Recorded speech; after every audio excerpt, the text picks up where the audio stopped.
Greetings and welcome to Yarnspirations. I'm Mary Beth Temple for Hooked for Life, and in this video we're going to take a closer look at the Knit Mesh Market Bag. Now this is knit in two colors of New Paintons Hempster, and you can get all the information about the materials when you click on the link below to download the free pattern. Now while you're down there, subscribe to the channel for fresh content weekly on knitting, crocheting, and other yarny stuff. And we're going to go ahead and get started on this really cool and incredibly useful mesh bag. All right, with the main color, you have cast on 80 stitches. I, of course, have not cast on quite that many in the interest of getting this video finished. Do not join, and we're working back and forth in rows, and you're going to proceed as follows. So the first 3 rows are knit, which I already did off camera. So let's take a look at the 4th row. So we're going to knit 2, 1, 2, then we see the asterisk and it says knit 2 together, so that's knitting 2 stitches together as 1, yarn over. Then it says repeat from asterisk to last 2 stitches, so the asterisk was before the knit 2 together. So we're just going to go knit 2 together, yarn over, knit 2 together, yarn over, bringing the yarn between the 2 needles at the bottom, wrapping it over the top of the right hand needle. Knit 2 together, yarn over. So we're going to do that all the way across till only 2 stitches remain. We're going to knit those last 2 stitches. Knit 2 together, yarn over, knit 2 together, yarn over. There are 2 stitches remaining. We're going to knit both of those stitches.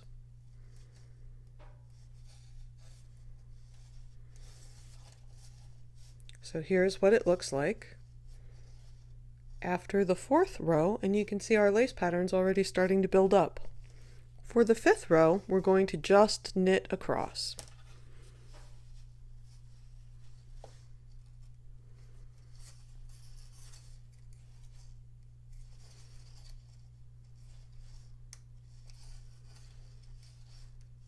So here's what it looks like when the 5th row is completed.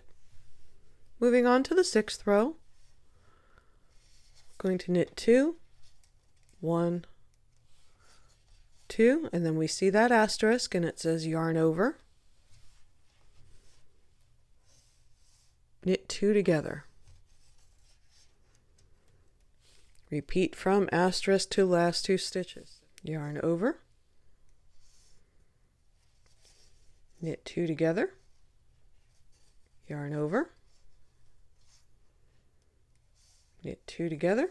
We're going to do that all the way across to the last 2 stitches. Yarn over, knit 2 together, yarn over, knit 2 together, and then there's 2 stitches remaining. We're going to knit both of those stitches.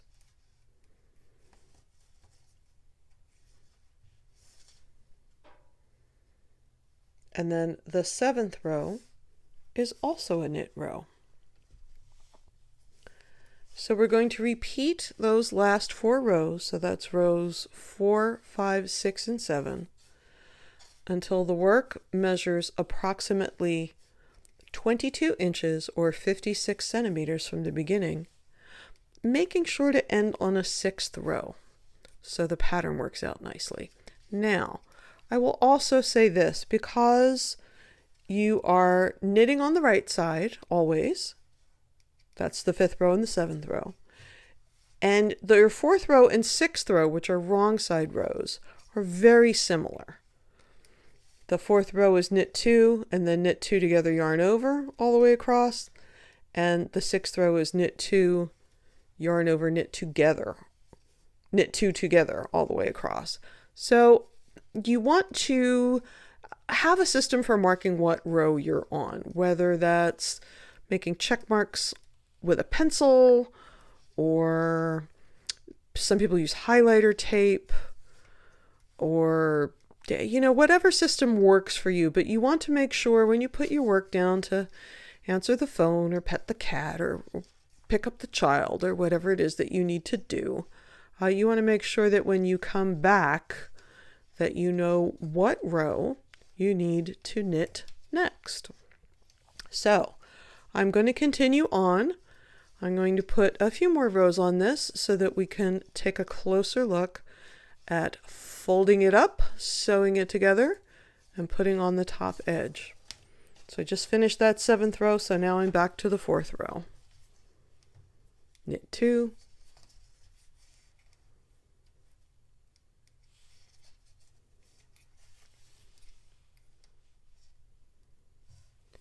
knit 2 together, yarn over, etc.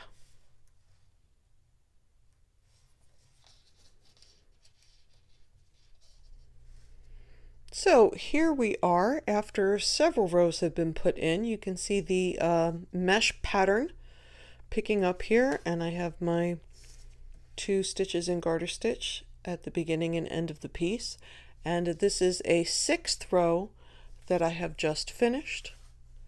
So the pattern's telling me to, after I have gotten the length that I want, ending on a 6th row, I'm going to knit 3 rows and then cast off.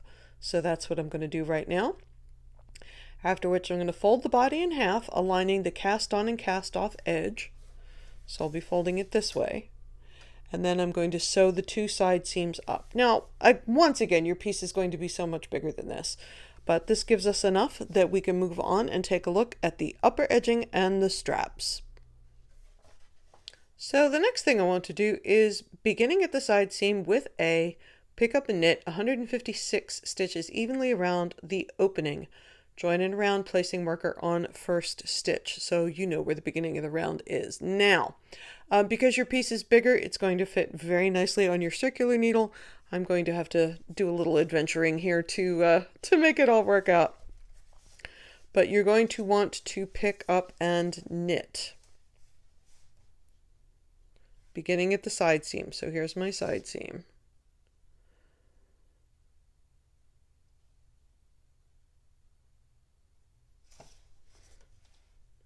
So I want to go under the stitch, bring the yarn around the needle, pull it through, and leave it up on the right hand needle. So I'm going into the next stitch, bring the yarn around, pull it up and leave it. Into the next stitch, put the yarn around. So you see how it's going right in the top of the stitches?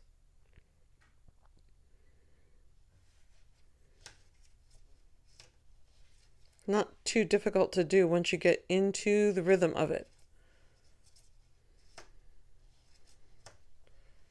Let's go a little closer. Under the stitch. So we're going to do that all the way around, placing that marker on the first stitch so you know where your round begins and ends. Then you are going to work in knit 1, purl 1 for the first round, and then purl 1, knit 1 for the second round. So you may remember, even if you're a beginning knitter, that if you do knit 1, purl 1 and you knit the knits and purl the purls, you get ribbing. But because you're going to knit the purls and purl the knits, you're going to get seed stitch. So I will take a closer look at that. So that's what I'm going to do. I'm going to go finish my picking up all the way around, and then we'll take a look at the knitting. All right, I have finished picking up my stitches, and I marked the first stitch of the round, and I did my first round in knit 1, purl 1. And again, don't panic when you see my extra cable here. It's just because my piece is smaller than yours. It will not happen to you. So then for my next round, I'm going to go purl 1, knit 1. So I'm purling the knit stitches and knitting the purl stitches, and that is what is going to give me my seed stitch.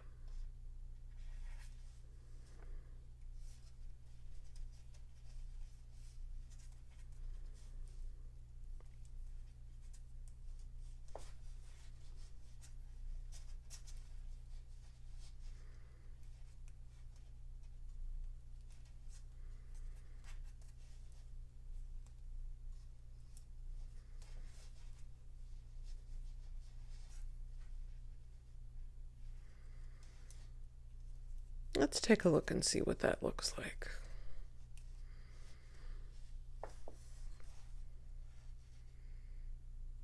All right, there's my seed stitch starting to build up.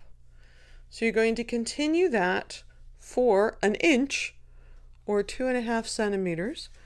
And I think you're going to want to end with a second round, a round that starts with a purl.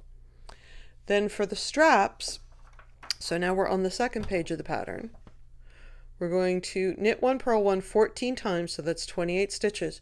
You're going to cast off 22 stitches in pattern, and then knit 1, purl 1 28 times, cast off 22 stitches in pattern again, knit 1, purl 1 14 times.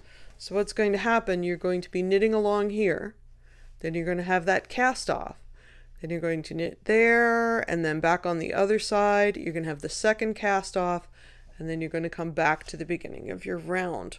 So let's take, again, I'm not going to go too crazy here, but I'll just finish up the round that I'm on and we'll take a look at how that looks.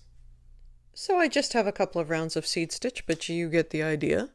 And once again, my numbers are going to be different than yours because I'm making this little teeny tiny piece. But to go over that part of the pattern that we were just talking about,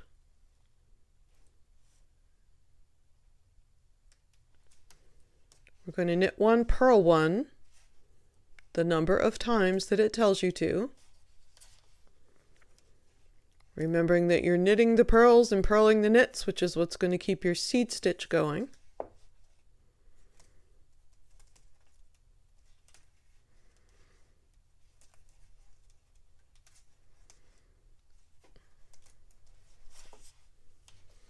And then it says to bind off in pattern, by which I mean if I'm supposed to be doing a knit stitch, I would do a knit stitch.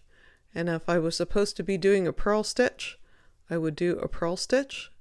And then I'll pass the one stitch over the other.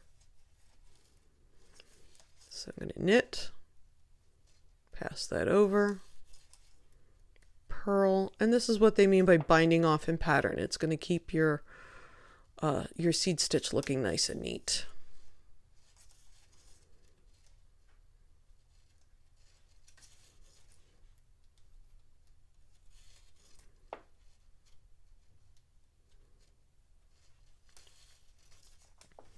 All right, so when I'm done with this round, I'm going to have these two big spaces with nothing over them. I'm going to have the one on this side, and I'm going to have its buddy on the other side. All right, here's how it looks after you have done that cast off round. You have these sections in the center that are cast off, and they are the same on both sides. They're going to line up exactly. So the next round, which is the last one that's written out here on the pattern, it says purl 1, knit 1 14 times, cast on 88 stitches for the strap, purl 1, knit 1 28 times, cast on 88 stitches for the second strap, purl 1, knit 1 14 times. You will now have 288 stitches on your needles. And then it says continue in pattern, by which it means the seed stitch, until edging measures 2 inches from the beginning, and cast off in pattern. And we already know how to cast off in pattern because we did that in these little center sections. So let's take a look at casting on these extra stitches. So we're on a purl 1, knit 1 round, pardon me.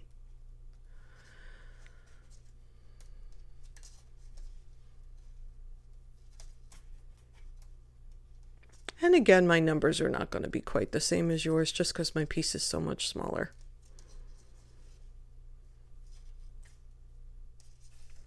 I was pondering what kind of a cast on I wanted to use to get these extra stitches on. And honestly, I think the easiest would be the cursive E cast on, in which you just twist the yarn and put it on your right hand needle. Twist the yarn, put it on your right hand needle. Twist. Now I will say this, the cursive E cast on can get a tiny bit loose when you do a ton of stitches, so you want to make sure you get them on the needle nice and tight, so when they loosen up in the natural progression of using that particular cast on, you don't have a sloppy edge. But I think that is quite possibly the easiest way to do that. The only other thing I think that I might use if you're a slightly more experienced knitter is the reverse cable cast on, in which case I'm going to turn my work around. So now, using this as the right hand needle, I'm going to insert my needle between the two stitches, yarn over, pull it up, put the stitch on the left hand needle. Go between the stitch I just made and the stitch that's already there, yarn over and pull it up, pull it on, put it on the left hand needle. Now the reason we're calling this the reverse cable cast on as opposed to a traditional cable cast on is because I turned the work around, and I'm doing that because I want to make sure the working yarn goes with me. I want to make sure it goes in the direction that I need it to go. It's no good doing a cable cast on when your next knit stitch is over here and your working yarn is over there. So those are your two choices for your cast on for the strap. Now, if you're using this reverse cable cast on, when you've got your number of stitches, you're going to have to turn the work back to the right side. Get that yarn in the back. And then you would continue on in pattern. So those are your two choices for the cast on. And then, again, when you're doing that last bit of knitting, you want to make sure that you maintain the seed stitch pattern as it's written. And you're going to bind off in pattern. And you've already done your sewing up at this point. You've already sewn your side seams. So really all you have to do at that point is weave in your ends. So thank you so much for joining us here for the Knit Mesh Market Bag. I'm Mary Beth Temple for Hooked for Life. Please subscribe to the channel for fresh content weekly on knitting, crocheting, and other yarny stuff. And we look forward to seeing you again here real soon. Bye-bye.